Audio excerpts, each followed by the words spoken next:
penyembuhan yang kita akan beri pada pasien tersebut. PCOS dia mempunyai berbagai-bagai implikasi. Jadi kita akan tanya balik kepada pesakit kita apa yang dia perlukan ataupun apa yang ingin dia dapatkan daripada perjumpaan atau rawatan yang kita akan bagi.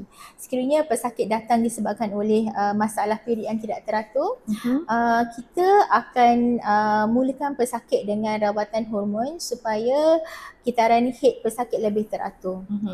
Sekiranya pesakit datang disebabkan oleh masalah kesuburan, kita ada beberapa ubat ovulation induction yang akan membantu pesakit untuk menghasilkan telur ataupun dominant follicle pada waktu subuh dengan lebih berkesan.